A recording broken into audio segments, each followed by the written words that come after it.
समाज में अक्सर ऐसे लोग फलते फूलते देखे गए हैं जो बुरे कर्म करते हैं। अच्छे कर्म करने वाले लोग अक्सर अपना जीवन दुख, चिंता और अभाव में जीते देखे गए। तो ऐसा क्यों होता है?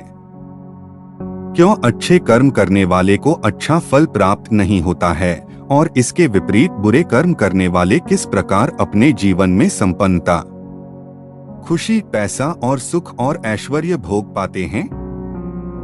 आपके मन में सारे उठे हुए सवालों के जवाब आपको इस बोध कहानी में मिलेंगे। कहानी छोटी सी है मगर मन के सभी संशय, सभी शक, सभी संदेह दूर करने वाले हैं। गौतम बुद्ध के समय में उनका एक अनुयायी हुआ जिसका नाम था महाकाल। महाकाल सच में एक बहुत ही अच्छा और धार्मिक व्यक्ति था। वह लोगों की मदद करता, गरीबों को दान देता, किसी के साथ अन्याय नहीं करता और बुद्ध द्वारा बताए गए पंचशीलों का पालन करता, अर्थात हत्या नहीं करना, चोरी नहीं करना, यह व्यभिचार नहीं करना, झूठ नहीं बोलना और नशा नहीं करना। इसके साथ ही वह बुद्ध द्वारा बताए गए ध्यान और साधना का अभ्यास भी करता। वह हर पूर्णिमा और अमावस्या को बौद्ध आश्रम में होने वाले उप औसत में हिस्सा लेता और पूरी रात बुद्ध के प्रवचन सुनता।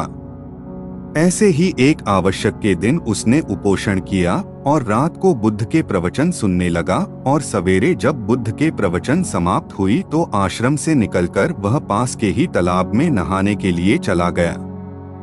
उसी रात उस गांव में कुछ चोर एक घर में चोरी करने के लिए घुसे हुए थे। जब वो चोरी करके भाग रहे थे तो गलती से एक चोर का पैर बर्तन से टकरा गया और बर्तनों की आवाज से घर के लोग जाग गए। चारों तरफ हल्ला मच गया कि गांव में चोर घुसे हैं। मोहल्ले के लोगों ने चोरों का पीछा करना शुरू कर दिया। कुछ देर तक तो चोर गहने जेवरात की पोटली लेकर भागते रहे, लेकिन जब उन्हें महसूस हो गया यह बचना संभव नहीं है, पकड़े जाएंगे, तो तालाब के पास से जाते हुए चोरों ने सारे गहने जेवरात महाकाल के कपड़ों के पास फेंक दिए और वहां से भाग गए। जब लोग वहां पहुंचे तो उन्होंने देखा कि चोरी का सारा सामान तो इस व्यक्ति के कपड़ों के पास पड़ा हुआ है। सभी लोगों ने महाकाल को ही चोर समझ लिया और तालाब से बाहर निकालकर उसे मारना शुरू कर दिया। वह कहता रहा कि मैं चोर नहीं हूँ, मैं तो रात भर प्रवचन सुनकर आया हूँ और यहाँ सिर्फ स्नान कर रहा था। मुझे नहीं पता यह चोरी का सामान यहाँ कैसे आ गया। लेकिन भीड़ ने उसकी एक न सुनी और यह कहते हुए और मारने लगे कि अच्छा, चोरी करने के बाद अब नाटक कर रहा है कि मैं अच्छा आदमी हूँ, प्रवचन सुनकर आ रहा हूँ। गुस्साई भीड़ ने उसे इतनी बेरहमी से पीटा कि उसकी मौत हो गई और उस मृत महाकाल के शरीर को वहीं छोड़कर लोग अपने अपने घर चले गए। सुबह जब आश्रम के कुछ हिस्से तालाब में पानी लेने के लिए आए तो उन्होंने महाकाल के मृत शरीर को तालाब के पास पड़ा देखा। उसने पर पता चला कि चोरी के आरोप में लोगों ने महाकाल को पीट पीट कर मार दिया। शिष्यों ने बुद्ध के पास जाकर यह दुखद खबर सुनाई कि बेचारे उपासक महाकाल को लोगों ने मार दिया। उसे उस गलती की सजा मिली जो उसने की भी नहीं थी।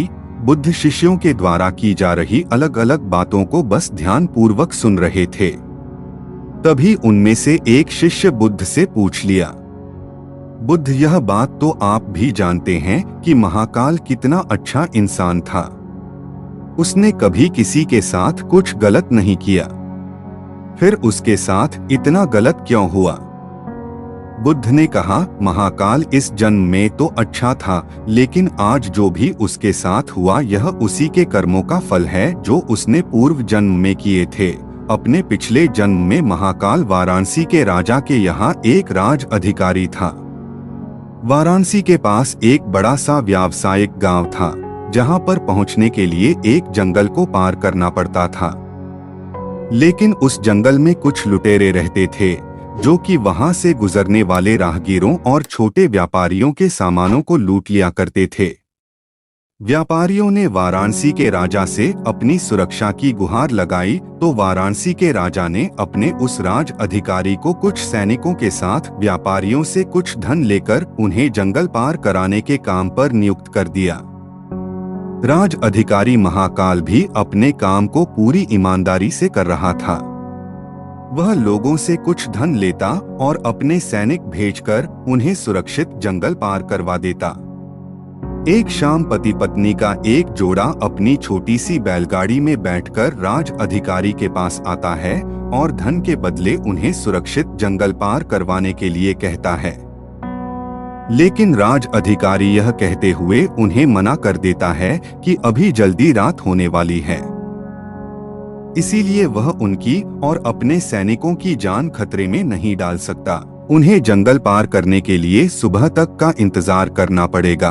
वह पति पत्नी बहुत आग्रह करते रहे कि अभी रात होने में बहुत समय है, वह भी जंगल पार करा दे, लेकिन राज अधिकारी नहीं मानता और भी सलाह देता है कि वो रात भर यही रुके, उनके रहने और खाने की व्यवस्था वह खुद करवाएगा।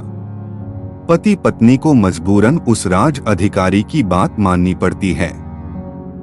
असल में उस राहगीर की पत्नी बहुत सुंदर थी, जिसे देखकर राज अधिकारी उस पर मोहित हो गया था। उस पर कामवासना हावी हो जाती है और जो व्यक्ति पर कामवासना हावी हो जाती है तो उसे सही गलत कुछ समझ नहीं आता। वह आसक्ति की आग में जलकर अंधा हो जाता है और यही उस राज अधिकारी के साथ भी हुआ। उसने उन दोनों पति पत्नी के रहने और खाने की व्यवस्था तो कर दी, लेकिन साथ ही वह उसकी पत्नी को पाने की तरकीबें सोचने लगा। उसे एक तरीका समझ आया। उसके पास एक बड़ा सा हीरा था। उसने उस हीरे को रात में चुपके से उस आदमी के बैलगाड़ी के सामान में छुपा दिया और सुबह होते ही हल्ला मचा दिया कि उसका कीमती हीरा किसी ने चोरी कर लिया है। उसने अपने सैनिकों को आदेश दिया कि हर एक व्यक्ति के सामान की तलाशी लेने के बाद ही उसे आगे जाने दिया जाए।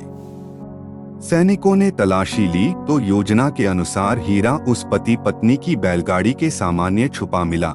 राज अधिकारी उस व्यक्ति को सभी के सामने यह कहते हुए पीटने लगा कि मैंने तेरे रहने और खाने की व्यवस्था किया और तूने मेरे साथ गद्दारी की। उसके साथ उसके सैनिक भी उस आदमी को पीटने लगे और पीटते पीटते उस व्यक्ति की मौत हो गई।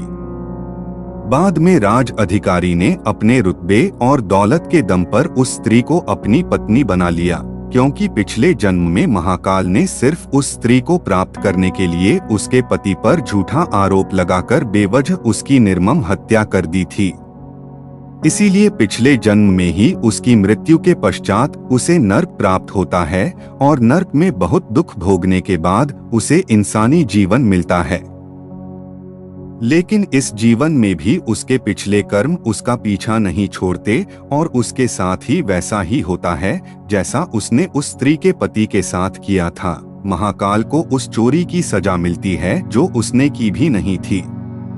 उसने इस जन्म में तो अच्छे कर्म किए थे, लेकिन उसके पिछले जन्म के बुरे कर्मों की वजह से आज उसकी यह दुर्गति हुई है। बुद्ध ने आगे कहा, तो फिर भिक्षुवो, अगर इस जन्म में किसी अच्छे व्यक्ति के साथ बुरा होता है तो उसके पुराने जन्मों के पाप ही होते हैं जिनका फल उसे इस जन्म में भुगतना पड़ रहा है। इसलिए मैं तुमसे कहता हूँ कि अपने आज के कर्मों को सुधारो ताकि तुम्हारे आने वाले जन्म भी सुधर जाएं। सीख जो बुद्ध की इस कहानी से मिलता है, बुरे कर्म का फल हमें न सिर्फ इस जन्म में भुगतना पड़ता है बल्कि अगले जन्म में भी पीछा नहीं छोड़ता। आज हम अपने स्वार्थ में आकर किसी और के साथ बुरा कर रहे हैं, लालच और ईर्ष्या में कई बुरे काम करते हैं, लेकिन इस बात को भूल जाते हैं उनके कर्म उन्हें न सिर्फ इस जन्म में भुगतना है बल्कि अगले जन्म में भी भुगतना पड़ेगा। इसलिए हमेशा हमें अच्छे कर्म करना चाहिए जिससे हम और हमारा परिवार सुखी रहे। दोस्तों, मैं आशा करता हूँ कि इस वीडियो के माध्यम से आपके जीवन में पॉजिटिव चेंज लाने में मदद मिली होगी। अगर आपको यह वीडियो और जानकारी अच्छी लगी तो अपने फ्रेंड्स और परिवार में इस वीडियो को शेयर करें और एक प्यारा सा कमेंट करें और ऐसे ही वीडियो देखने के लिए मेरे चैनल को अवश्य सब्सक्राइब ले घंटी को प्रेस कर ले।